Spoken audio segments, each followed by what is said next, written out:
अस्सलामुअलैकुम प्यारे बच्चों। Myself Taufiq Shaikh, welcome to my YouTube channel. पेश है जमात छठी का जनरल साइंस का सबक नंबर 10, कुव्वत और कुव्वत की किस्में, इसका हिस्सा सुआ।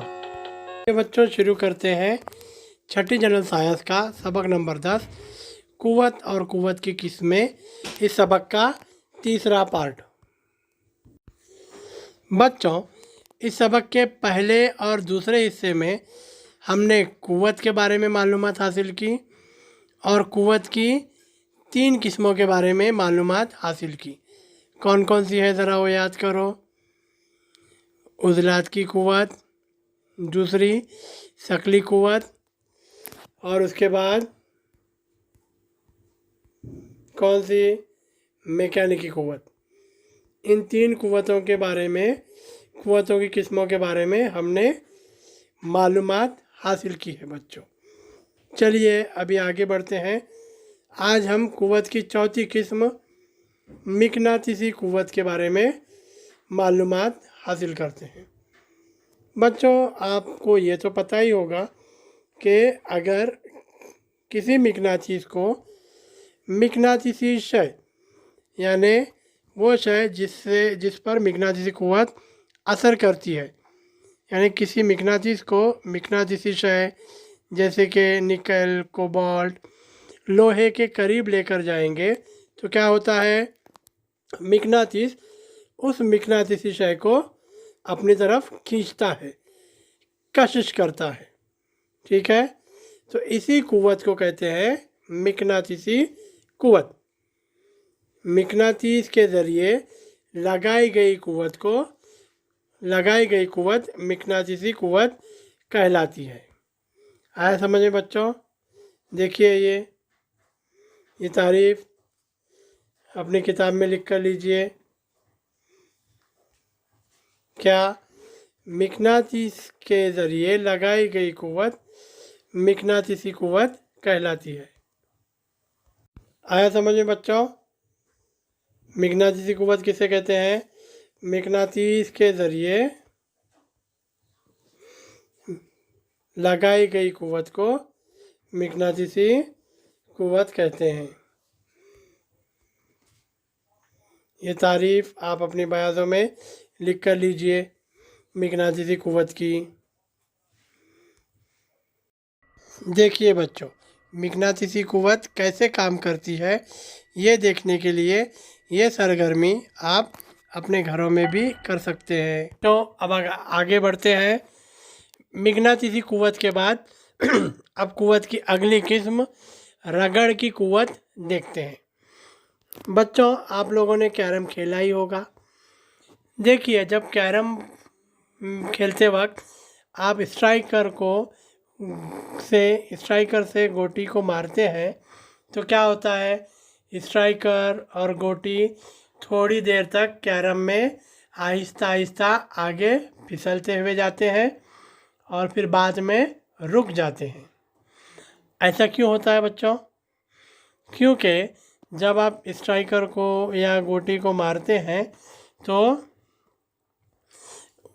स्ट्राइकर और कैरम की सतह, इसके बीच में रगड़ का अमल होता है और ये रगड़ का अमल हरकत की सिमत के मुखालिफ सिमत में होता है, जिसकी वजह से अगर समझिए स्ट्राइकर आगे जा रहा है, आगे हरकत कर रहा है, तो रगड़ की सिमत उसे पीछे की तरफ रगड़ होती है, जिससे कुछ देर हरकत करने के बाद स्ट्राइकर रुक जाता है।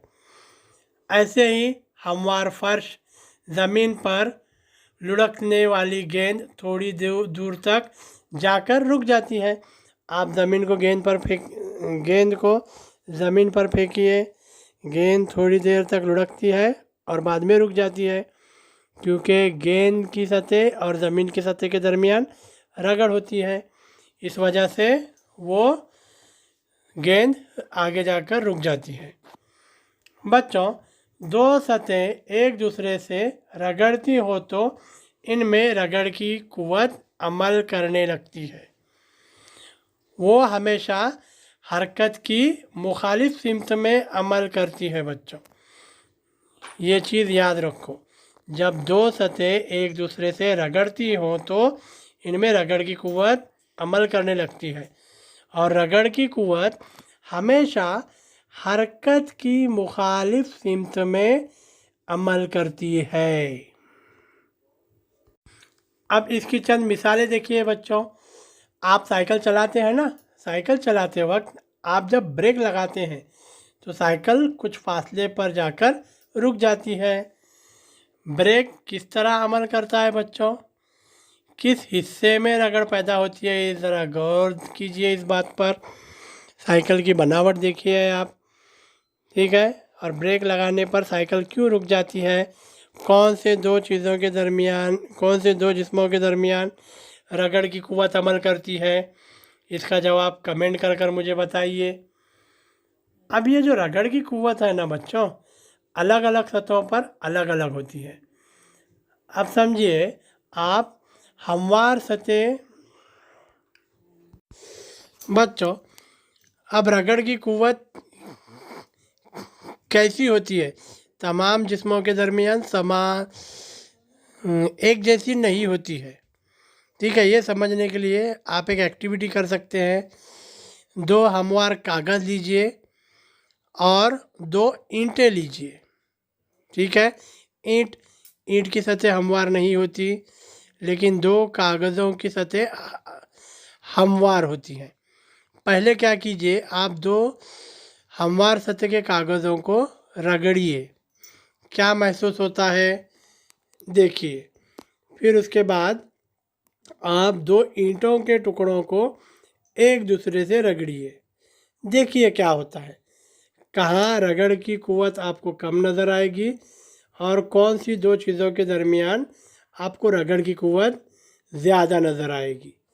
देखिए, ये एक एक्टिविटी कीजिए, आपको समझ में आएगा। क्या समझ में आएगा आपको?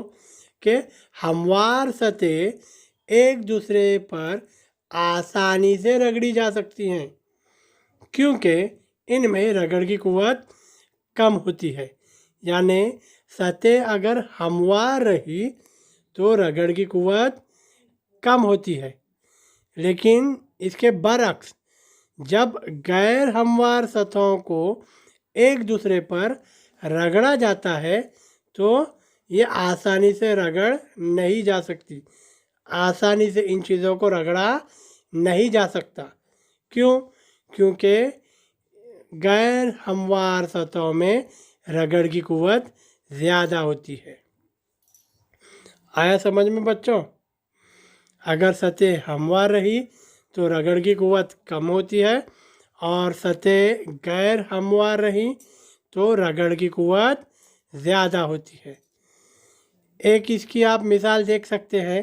कैरम खेलते वक्त आप कैरम पर पाउडर डालते हैं, समझ में आया क्यों डालते हैं आप पाउडर?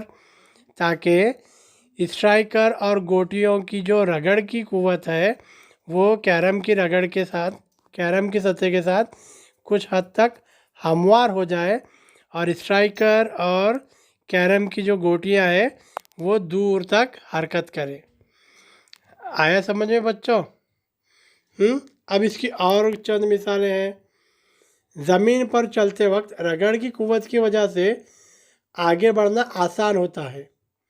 रगड़ न हो तो हम फिसल कर गिर सकते हैं। मसलन अगर तेल वगैरह रहा फर्श पर, या फिर फर्श पर पानी अगर रहा तो क्या होता है? फिसलन जिसे कहते हैं आप, क्योंकि हमारे पैर और फर्श की दरमियान की रगड़ की कुव्वत कम हो जाती है, जिसकी वजह से हम फिसल कर गिरने के इम्कानात होते हैं। अब इसी तरह कीचड़ में फंसी हुई मोटर को बाहर निकालने के लिए टायरों के नीचे लकड़ी का तख्ता क्यों डाला जाता है बच्चों? कभी आपको ये एक्सपीरियंस आया होगा, कीचड़ में या रेत में कार, रिक्शा या कोई गाड़ी फंस जाए तो उसको बाहर निकालने के लिए हम टायर के नीचे या तो पत्थर वगैरह डालते हैं या लकड़ी का तख्ता डालते हैं। क्यों? ताकि रेत या कीचड़ में रगड़ कम होने की वजह से टायर आगे नहीं बढ़ पाता और टायर रेत में या कीचड़ में फंस जाता है। जब हम लकड़ी का तख्ता या कुछ पत्थर वगैरह डालते हैं तो टायर और लकड़ी के टुकड़े की रगड़ की कुवत बढ़ जाती है, जिसकी वजह से टायर गड्ढे से, कीचड़ से या रेत से बाहर निकल आता है। ठीक है बच्चों, समझ में आया? देखिए ये चीज़ें बहुत ही इम्पोर्टेंट है, समझने की कोशिश कीजिए। इन तमाम सरगर्मियों से बच्चों हमको क्या समझ में आया कि ज़रूरत के मुताबिक रगड़ की कुव्वत को कम या ज़्यादा किया जा सकता है। ठीक है, तो चलिए अब आगे बढ़ते हैं। यहाँ देखिए एक बहुत ही अच्छी शक्ल आपको दिखाई गई है, केले के छिलके पर से फिसलता हुआ शख्स। अब सोचिए केले के छिलके पर से कोई शख्स कैसे फिसलकर गिर सकता है। ठीक है, चलिए अब आगे बढ़ते हैं।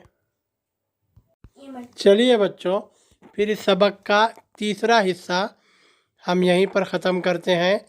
हमने इस हिस्से में कुव्वत की दो किस्मों के बारे में देखा, मिकनातीसी कुव्वत और रगड़ की कुव्वत। अब बची हुई किस्में हम इस सबक के चौथे पार्ट में देखते हैं। वीडियो गौर से देखिए बच्चों, समझने की कोशिश कीजिए, और अगर कुछ समझ में नहीं आया, कुछ डिफ़िकल्टी है तो मुझे ज़रूर पूछिए बच्चों। ठीक है, अपना ख्याल रखिए और पढ़ाई में दिल लगाते रहिए। अल्लाह हाफिज़। बच्चों, आपको ये वीडियो पसंद आया तो ज़रूर लाइक और शेयर कीजिए, और मेरे यूट्यूब चैनल को सब्सक्राइब भी ज़रूर कीजिए।